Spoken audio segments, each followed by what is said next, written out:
Channel cook with Srujani. ನಾನಿವತ್ತು ನಿಮಗೆ ಒಂದು ರೆಸಿಪಿ ತೋರಿಸ್ಕೊಡ್ತಾ ಇದ್ದೀನಿ. ಇದು ತುಂಬ ಟೇಸ್ಟಿ ಆಗಿರುತ್ತೆ. ನಿಮಗೆ ಗೊತ್ತೇ ಆಗೋದಿಲ್ಲ ಬದನೆಕಾಯಿಂದ ಮಾಡಿರೋ ರೆಸಿಪಿ ಅಂತ. ಅಷ್ಟು ಡಿಫ್ರೆಂಟ್ ಆಗಿರುತ್ತೆ. ನಾವು ಯಾವಾಗಲೂ ಕ್ಯಾಪ್ಸಿಕಮ್ ಬಜ್ಜಿ ಮೆಣಸಿನ್ಕಾಯಿಂದ ಮಾಡ್ತಿರಲ್ವ, ಆ ಬಜ್ಜಿ ಮತ್ತು ಆಲೂಗಡ್ಡೆ ಬಜ್ಜಿ ಮಾಡೋ ಬದಲು ಈ ರೀತಿನೂ ಮಾಡ್ಬೋದು. ನೀವು ತಿಂದ್ರೂ ಗೊತ್ತಾಗಲ್ಲ ಇದು ಬದನೆಕಾಯಿಂದ ಮಾಡಿರೋ ಬಜ್ಜಿ ಅಂತ. ಹಾಗಿದ್ರೆ ಬನ್ನಿ ಹೇಗೆ ಮಾಡೋದು ಅಂತ ನೋಡೋಣ. ಮಿಕ್ಸಿಂಗ್ ಬೌಲ್ಗೆ 1 ಕಪ್ ಕಡಲೆ ಹಿಟ್ಟು, 2 ಸ್ಪೂನ್ ಅಕ್ಕಿ ಹಿಟ್ಟು, ದೊಡ್ಡ ಸ್ಪೂನ್ ಆದರೆ 1 ಸ್ಪೂನ್ ಹಾಕ್ಕೊಳ್ಳಿ, ಚಿಕ್ಕ ಸ್ಪೂನ್ ಆದರೆ 2 ಸ್ಪೂನ್ ಹಾಕ್ಕೊಳ್ಳಿ. ರುಚಿಗೆ ತಕ್ಕಷ್ಟು ಉಪ್ಪು, ಅಚ್ಕಾರದ ಪುಡಿ 1 ಸ್ಪೂನ್, ಓಂ ಕಾಳು ಸ್ವಲ್ಪ ಮತ್ತು ಚಿಟಿಕೆ ಸೋಡಾ ಹಾಕಿ ಎಲ್ಲ ಮಿಕ್ಸ್ ಮಾಡಿಕೊಂಡು ಸ್ವಲ್ಪನೇ ನೀರು ಹಾಕಿ ಬಜ್ಜಿಗೆ ನಾವು ಯಾವ ರೀತಿ ಬೆರೆಸ್ಕೋತೀವೋ ಅದೇ ರೀತಿ ಬೆರೆಸ್ಕೊಬೇಕು. ಒಂದು ಸ್ವಲ್ಪ ಗಟ್ಟಿ ಇದ್ರೂ ಪರವಾಗಿಲ್ಲ, ಜಾಸ್ತಿ ನೀರಾಗೋದು ಬೇಡ.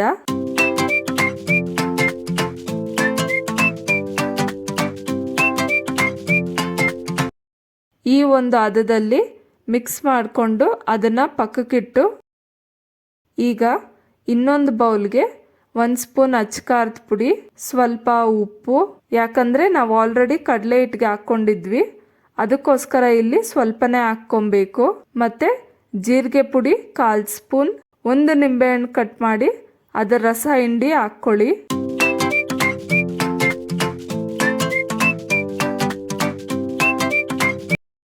ಮಿಕ್ಸ್ ಮಾಡಿ ಒಂದು ವೇಳೆ ಸಾಕಾಗಿಲ್ಲ ಅಂದರೆ ಬೇಕಿದ್ದರೆ ಇನ್ನೊಂದು ಅರ್ಧ ಹೋಳು ನಿಂಬೆಹಣ್ಣಾದರೂ ಹಾಕ್ಕೊಬೋದು, ಇಲ್ಲ ಒಂಚೂರು ನೀರು ಹಾಕ್ಕೊಂಡು ಮಿಕ್ಸ್ ಮಾಡಿ ಪೇಸ್ಟ್ ಥರ ಮಾಡ್ಕೊಳ್ಳಿ.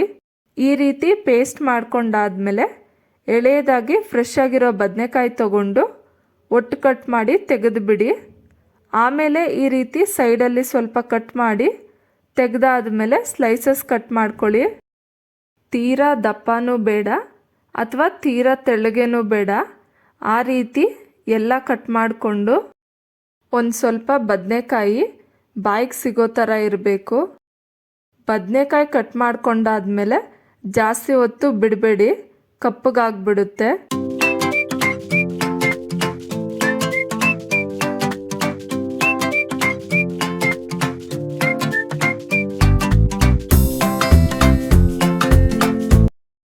ಈಗ ಈ ರೀತಿ ಕಟ್ ಮಾಡ್ಕೊಂಡಾದ್ಮೇಲೆ ಒಂದೊಂದೇ ಸ್ಲೈಸ್ ತಗೊಂಡು ಪೇಸ್ಟ್ ಮಾಡಿಟ್ಕೊಂಡಿದ್ವಲ್ಲ ಅದನ್ನು ನೀಟಾಗಿ ಅಪ್ಲೈ ಮಾಡಬೇಕು.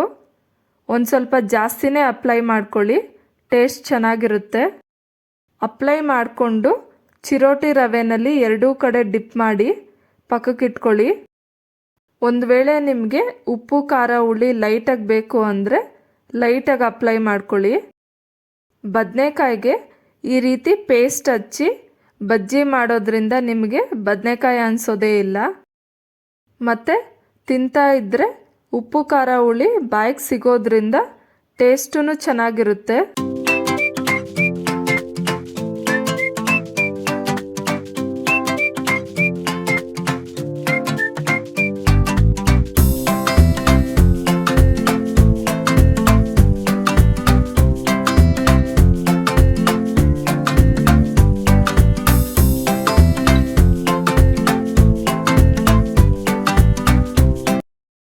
ಇದೇ ರೀತಿ ಎಲ್ಲಕ್ಕೂ ಪೇಸ್ಟ್ ಅಪ್ಲೈ ಮಾಡಿ ಚಿರೋಟಿ ರವೆನಲ್ಲಿ ಡಿಪ್ ಮಾಡಿ ಪಕ್ಕಕ್ಕಿಟ್ಕೊಂಡು ಸ್ಟವ್ ಹಚ್ಚಿ ಬಾಣಲಿ ಇಟ್ಟು ಸ್ಟವ್ನ ಹೈ ಫ್ಲೇಮಲ್ಲಿ ಇಟ್ಕೊಂಡು ಎಣ್ಣೆ ಕಾಯಿಸ್ಕೊಳ್ಳೋಣ.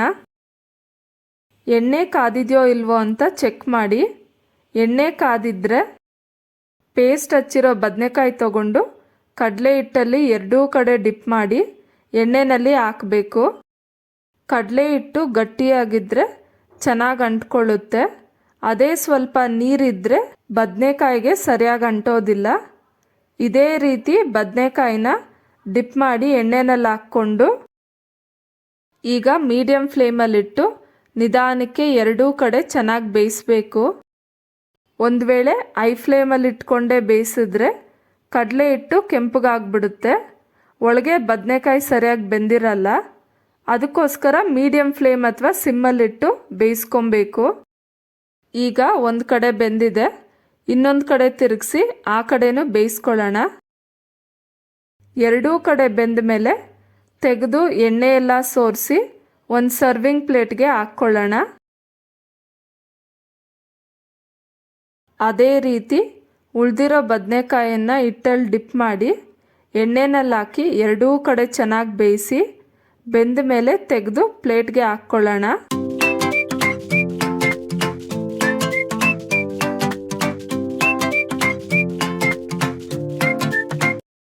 ನೀವು ಬೇಕಿದ್ರೆ ಸೇಮ್ ಪ್ರೊಸೀಜರ್ನಲ್ಲಿ ಆಲೂಗಡ್ಡೆ ಬಜ್ಜಿನೂ ಮಾಡ್ಕೊಬೋದು. ಆಲೂಗಡ್ಡೆ ಸ್ಲೈಸ್ ಕಟ್ ಮಾಡಿ ಅದಕ್ಕೆ ಪೇಸ್ಟ್ ಹಚ್ಚಿ ಚಿರೋಟಿ ರವೆನಲ್ಲಿ ಡಿಪ್ ಮಾಡಿ ಮತ್ತು ಕಡಲೆ ಹಿಟ್ಟಲ್ಲಿ ಅದ್ದಿ ಎಣ್ಣೆಯಲ್ಲಿ ಬಿಡಬೇಕು. ನಾವು ಸಾಮಾನ್ಯವಾಗಿ ಆಲೂಗಡ್ಡೆ ಬಜ್ಜಿ ಮಾಡಿದಾಗ ಸಪ್ಪೆ ಸಪ್ಪೆ ಅನಿಸುತ್ತೆ. ಅದೇ ಈ ರೀತಿ ಮಾಡಿದ್ರೆ ಒಳಗೆ ಆಲೂಗಡ್ಡೆಗೂ ಉಪ್ಪು ಖಾರ ಹುಳಿ ಇರೋದ್ರಿಂದ ಟೇಸ್ಟ್ ಚೆನ್ನಾಗಿರುತ್ತೆ. ಒಂದು ಸರಿ ಮಾಡಿದರೆ ಮತ್ತೆ ಮತ್ತೆ ಇದೇ ರೀತಿ ಮಾಡ್ಕೊಂಡು ತಿಂತೀರಾ. ಎರಡೂ ಕಡೆ ಬೆಂದಮೇಲೆ ಸ್ಟವ್ ಆಫ್ ಮಾಡಿ ಪ್ಲೇಟ್ಗೆ ತಗೊಳ್ಳೋಣ. ಈಗ ಬದನೆಕಾಯಿ ಬಜ್ಜಿ ರೆಡಿಯಾಗಿದೆ. ಸೊ ನೋಡಿದ್ರಲ್ಲ ಫ್ರೆಂಡ್ಸ್, ನೀವು ಒಂದ್ಸಲ ಟ್ರೈ ಮಾಡಿ ನೋಡಿ ಹೇಗ್ ಬಂತು ಅಂತ ಕಮೆಂಟ್ ಸೆಕ್ಷನ್ ಅಲ್ಲಿ ಶೇರ್ ಮಾಡಿ. ಮತ್ತೆ ಈ ವಿಡಿಯೋ ನಿಮ್ಗೆ ಇಷ್ಟ ಆದ್ರೆ ಲೈಕ್ ಮಾಡಿ, ಶೇರ್ ಮಾಡಿ. ಪ್ಲೀಸ್ ನನ್ನ ಚಾನೆಲ್ಗೆ ಸಬ್ಸ್ಕ್ರೈಬ್ ಮಾಡಿ. ಮತ್ತೆ ನಾನು ಇನ್ನೊಂದು ರೆಸಿಪಿ ಜೊತೆ ನಿಮ್ ಮುಂದೆ ಸಿಗ್ತೀನಿ. Until then, bye.